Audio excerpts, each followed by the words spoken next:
Hi friends, welcome back to our channel. இன்றைக்கி உங்களுக்கு ரொம்ப ரொம்ப ரொம்ப யூஸ்ஃபுல்லான ஒரு குழம்பு ரெசிபி தான். சின்ன ஒரு சூப்பர் டிப்ஸும் இருக்குது. அது வீடியோ போடுறதுலையே பார்த்துக்கலாம். இப்போ உங்களுக்கு என்னன்னு தெரிஞ்சிருக்கும். மருதாணியை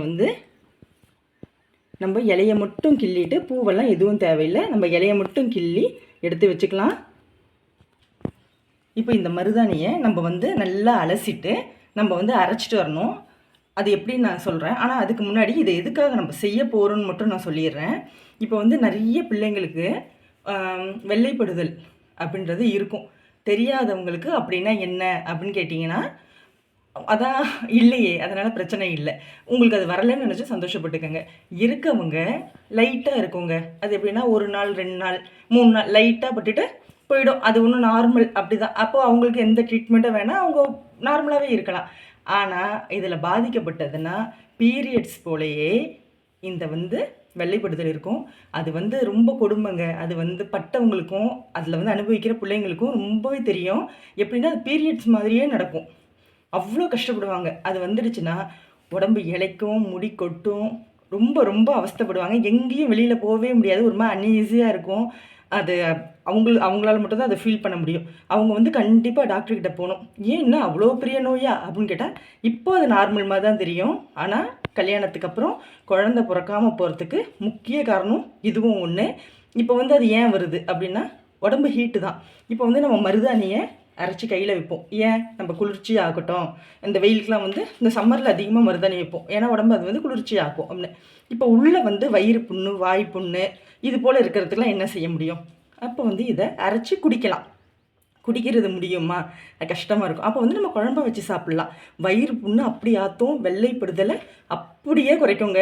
நிச்சயமாகவே செஞ்சு பாருங்கள். இந்த ரெசிபி உங்களுக்கு ரொம்ப யூஸ்ஃபுல்லாக இருக்கும். வாங்க வீடியோக்குள்ளே போகலாம். ஒரு மிக்ஸி ஜாரில் 1/2 ஸ்பூன் அளவுக்கு மிளகு, 1/2 ஸ்பூன் அளவுக்கு சீரகம், தோல் எடுக்காமல் ஒரு 10 பல்லு பூண்டு, தோராயமாக தான் இதெல்லாம், 4 சோம்பு நல்லா அலசி பிழிஞ்சிட்டு மருதாணியும் சேர்த்து நல்லா மைய அரைச்சிட்டு வந்துடலாம். மிளகு சீரகம்லாம் உங்கள் காரத்துக்கு வேண்டியதை நீங்கள் சேர்த்துக்கலாம். ஆனால் 1/2 ஸ்பூனுக்கு கம்மி போடாதீங்க.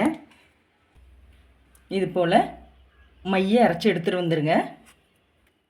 இப்படி புளியை ஒரு பெரிய எலுமிச்சம்பழம் அளவுக்கு கொஞ்சம் தாராளமாகவே, ஏன்னா பச்சையில் சேர்க்குறப்போ எப்பயுமே புளி கொஞ்சம் அதிகமாக தான் ஊற்றணும். புளி ஊற்றினா தான் நம்மளுக்கு கிடைக்க வேண்டிய நன்மையே அந்த இலையிலேருந்து கிடைக்கும். புளியை கண்டிப்பாக ஸ்கிப் பண்ணக்கூடாது. புளி ஊற வச்சுக்கோங்க. இப்போ நான் தினைக்குமாங்க மருதாணி குழம்பு வச்சு சாப்பிட முடியும் அப்படின்னு கேட்டிங்கனாலும், எனக்கு மருதாணி குழம்பு பிடிக்காதே அப்படின்னு சொன்னாலும், இப்போ இந்த வெள்ளைப்படுதல் இருக்கவங்களுக்கு இதை ட்ரீட்மெண்ட்டாக எடுக்க போகிறீங்க, இதில் எஃபெக்ட் இருக்கும்னு நம்புறீங்க அப்படின்னா கண்டிப்பாக நம்புங்க. இதில் உங்களுக்கு 100% ரிசல்ட் உண்டு. இது உடம்போட ஹீட்டை அப்படியே குறைக்கும். இப்போ நீங்கள் என்ன பண்ணணும்னா, இப்போ நான் சொன்ன ப்ரொசீஜர் குழம்புக்கு தான். நீங்கள் நார்மலாகவே மிக்சியில் மருதாணியை எடுத்து அரைச்சிக்கணும். அரைச்சி அந்த சாறை மட்டும் பிழிஞ்சு 2 ஸ்பூன், ரொம்ப தண்ணி இல்லாமல் திக்காகவே 2 ஸ்பூன் அளவுக்கு காலையில் வெறும் வயிற்றில் ப்ரஷ் பண்ணிவிட்டு வெறும் வயிற்றில் 10 நாளைக்கு குடிச்சிட்டு வாங்க.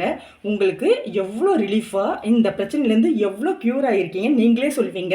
அப்படி இருந்தால் கண்டிப்பாக எனக்கு கமெண்ட்ஸில் சொல்லுங்கள். எங்கள் வீட்லேயும் எங்கள் வீட்லேயும் 2 பெண் பிள்ளை வச்சுருக்கேன் நான். கண்டிப்பாக இது அவ்வளோ யூஸ்ஃபுல்லாக இருக்கும். எனக்கு தெரிஞ்சதை நான் உங்களுக்கு ஷேர் பண்ணுறேன். இது இதனால் சைட் எஃபெக்ட்லாம் கிடையாது. இது ஒரு மருந்தும் கிடையாது. இதை குடிக்கிறதுனால எந்த பிரச்சனையும் வரப்போகிறது கிடையாது.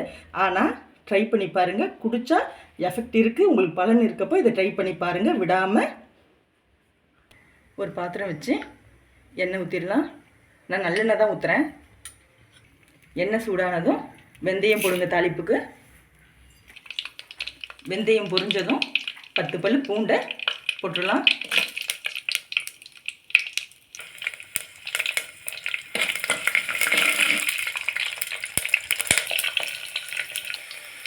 தாளிப்புக்கு தக்காளி வெங்காயம் சேர்த்துடலாம்.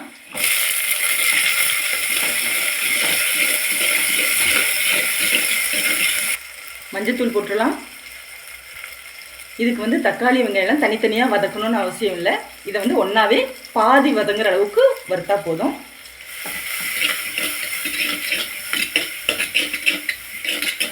இப்போ நம்ம அரைச்சி வச்ச மருதாணியை போட்டு நல்லா வதக்கிக்கலாம்.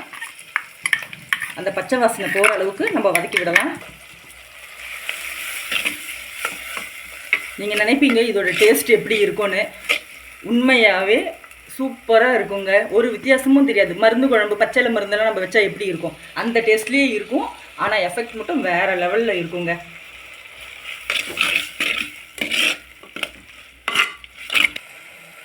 மிளகாத்தூள் நான் 2 ஸ்பூன் சேர்க்குறேன். உங்கள் காரத்துக்கு ஏற்றப்போ நீங்கள் சேர்த்துக்கோங்க. 2 ஸ்பூன் மல்லித்தூள், தேவையான அளவு உப்பு, இதையும் நல்லா அப்படியே போட்டு வதக்கிக்கோங்க. இப்போ இதுக்கு என்ன காய் போடலைன்னா முருங்கைக்காய், அவரைக்காய், கேரட், இதில் எந்த காய் வேணாலும் சேர்க்கலாம். நான் மாங்காய் வத்தல் மட்டும் போட போகிறேன். பாருங்கள், இந்த மருதாணிக்கு இந்த பூண்டோட கலர்லாம் பாருங்கள் எவ்வளோ சேஞ்ச் ஆகிடுச்சுன்னு. குழம்பும் அப்படி தாங்க இருக்கும், கொஞ்சம் கலரு சூப்பராக இருக்கும், நல்ல டேஸ்ட்டாகவும் இருக்கும். நான் மாங்காய் வத்தலை சேர்த்துக்கிறேன். இப்போ இதை நல்லா மிக்ஸ் பண்ணி விட்டுட்டு இப்போ நம்ம இதில் புளி சேர்த்துடலாம். புளியை கரைச்சி நம்ம தண்ணியை ஊற்றிடலாம். மாங்காய் வத்தலை நான் ஏற்கனவே குழம்பு வைக்கிறதுக்கு முன்னாடியே ஊற வச்சுட்டேன். அதனால் நீங்களும் இது போல் சேர்க்குறதுனா முன்னாடியே ஊற வச்சுருங்க.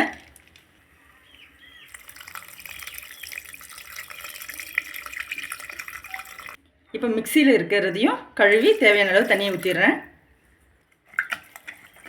இப்போ நல்லா கலந்து விட்டு உங்களுக்கு எவ்வளோ தண்ணி வேணுமோ அதை ஊற்றிடலாம். இல்லை இதுவே போதும்னா நீங்கள் அப்படியே விட்டு இதை கொதிக்க விடுங்க. அவ்வளவுதான். இப்போ காரம் உப்புலாம் சரி பார்த்துக்கங்க. பாருங்கள், கொதி வந்துடுச்சு. இப்போ எந்த காயும் இதில் வேகணும்னு அவசியம் இல்லை, மாங்காய் வத்தல் மட்டும்தான். அதனால் இது கொஞ்சம் சுண்டினதுக்கப்புறம் நான் இதை இறக்கிடுவேன். உண்மையாகவே இதை நீங்கள் ட்ரை பண்ண போகிறீங்கன்னா நீங்களும் ஃபீல் பண்ணுவீங்க, அவ்வளோ வாசனையாக இருக்குது. நீங்கள் செஞ்சீங்கன்னா இதை நீங்கள் நினச்சிப்பீங்க, அன்றைக்கி நான் சொன்னாங்களே அவங்க அப்படின்ட்டு. இது அவ்வளோ யூஸ்ஃபுல்லுங்க. இதை ட்ரை பண்ணி பாருங்கள். மருதாணி கிடைக்கும், எனக்கு கிடைக்கல, நான் கொஞ்சம் கஷ்டப்பட்டு தான் மருதாணி இப்போது எடுத்திருக்கேன். ஃபஸ்ட்லாம் வீட்டு வாசல்லே இருந்து இப்போல்லாம் மருதாணி ரொம்ப கிடைக்கிறதில்ல. கிடைச்சா இதெல்லாம் யூஸ் பண்ணிக்கோங்க. இந்த பிரச்சனையில் இருக்கவங்க இதை கண்டிப்பாக செஞ்சு பாருங்கள். டாக்டர்கிட்டயே போகணுன்னுலாம் அவசியம் கிடையாதுங்க. நம்ம வீட்லேயே மருந்து இருக்கப்போ இதை ட்ரை பண்ணி பார்க்கலாம். உங்களுக்கு அப்படியே சரியாகலாம் நீங்கள் டாக்டர்கிட்ட போங்க. ஆனால் இதுலேயே உங்களுக்கு கண்டிப்பாக 90% வரைக்கும் இதிலே சரியாயிடும். நீங்கள் மருதாணியை ராவாகவே எடுக்கிறப்போ இன்னும் சூப்பராக ரிசல்ட் இருக்கும். ட்ரை பண்ணி பாருங்கள். அவ்வளோதாங்க, இது ரெடி ஆகிடுச்சு. இப்போ நம்ம ஆஃப் பண்ணிடலாம். எப்பயுமே பச்சையில் மருந்து குழம்புலாம் வச்சோன்னா ரொம்ப திக்காக வைக்கக்கூடாது. ஓரளவுக்கு இது போல் தான் வைக்கணும். ஏன்னா இதெல்லாம் திக்காக வச்சா சாப்பாட்டில் போட்டு நிறைய சாப்பிட முடியாது. திக்காக இருந்தாக்கா ஒரு மாதிரி அதிகமாக இருக்காமல் ஒரு ஃபீல் ஆகும். இதுனா ஊற்றி சாப்பிட்லாம், அப்போ நம்மளால் நிம்மதியாக சாப்பிட முடியும். அதனால் பச்சைலாம் வச்சா இது போல் தான் வைக்கணும். உங்களுக்கு இன்னொரு விஷயம் சொல்லணும். இப்போ இதெல்லாம் ரொம்ப பெரிய விஷயமே இல்லை அப்படின்னு நினச்சா கண்டிப்பாக அப்படி நினைக்கவே கூடாது. நார்மலாகவே இந்த வெள்ளைப்படுதல் இருக்கப்போ கொஞ்சம் தாங்க படுது அப்படின்னு 3 நாள் இருந்தால் பிரச்சனையே கிடையாது. அதுவே 7 நாள் வரைக்கும்லாம் போனால் கண்டிப்பாக கம்மியாக பட்டாலும் பிரச்சனை தாங்க. நீங்கள் டாக்டர்கிட்ட போய் தான் ஆகணும். அப்படி இல்லைன்னா இது போல் வீட்லேயே கைவைத்தியம் பண்ணிக்கலாம். இதெல்லாம் வீட்லேயே கிடைக்கிற பொருள் தான். இதை ஈஸியாக பண்ணி பார்க்கலாம். இதை செஞ்சும் எனக்கு சரியாகலை அப்படின்னா நீங்கள் கண்டிப்பாக போய் டாக்டரை பாருங்கள். உங்களுக்கே இப்படி இருக்குன்னா நம்ம பேசுகிறப்போ இது ஒரு சின்ன விஷயம், ஏன்னா இது யாருக்கோ தானே அப்படின்றப்போ கேட்குறப்போ இது சாதா விஷயம். அப்படியா, ஓ இதுவும் இருக்கா, இப்படிலாம் கூட இருக்கா, அப்படி தான் ஃபீல் ஆகுமே தவிர அதை நம்மளால் உணரவே முடியாது. ஆனால் அந்த கஷ்டத்தில் இருக்கவங்களுக்கு இது ரொம்ப பெரிய ரிலீஃபாக இருக்கும். எப்படி இருக்கும்னா அவங்க எந்த இடத்துலையும் உட்கார முடியாது, எந்த இடத்துலையும் அவங்களால நிம்மதியாக நிற்க கூட முடியாதுங்க. அவங்க உட்காந்து எழுந்தாலே பேக் ஃபுல்லாகவே அப்படியே ஈரமாயிடும். அது எவ்வளோ அன்ஈஸியாக இருக்குது, உங்களுக்கே புரியுதா சொல்கிறது? அந்த பொண்ணுங்கள்லாம் ரொம்ப கஷ்டப்படுவாங்க. அவங்களுக்கு இது கண்டிப்பாக ரிலீஃபாக இருக்கும். இது உங்களுக்கு ரொம்ப யூஸ்ஃபுல்லாக இருந்தால் எனக்கு கண்டிப்பாக மறக்காமல் லைக் பண்ணுங்கள், உங்கள் ஃப்ரெண்ட்ஸ் அண்ட் ஃபேமிலிக்கு ஷேர் பண்ணுங்கள், நம்ம சேனலை மறக்காமல் சப்ஸ்கிரைப் பண்ணுங்கள். உங்களுக்கு இது எவ்வளோ யூஸ்ஃபுல்லாக இருந்தது கமெண்ட்டில் சொல்லுங்கள். இதை நீங்கள் தொடர விட்டீங்கன்னா கண்டிப்பாக கல்யாணம் ஆகாத பொண்ணுங்களாக இருந்து இந்த பிரச்சனை இருக்காங்க, இது என்ன ஒன்றும் பண்ணாது அப்படின்னு நினச்சி விட்டிங்கன்னா நாளை பின்னால் கல்யாணம் ஆனதுக்கப்புறம் குழந்தை பிறக்காமல் போகிறதுக்கு இதுவும் ஒரு முக்கியமான ரீசனாக அமைஞ்சிரும். இதை நீங்கள் சரி பண்ணி தான் ஆகணும். கண்டிப்பாக உங்களுக்கு இது ஹெல்ப்ஃபுல்லாக இருக்கும்னு நான் நம்புகிறேன். Bye friends.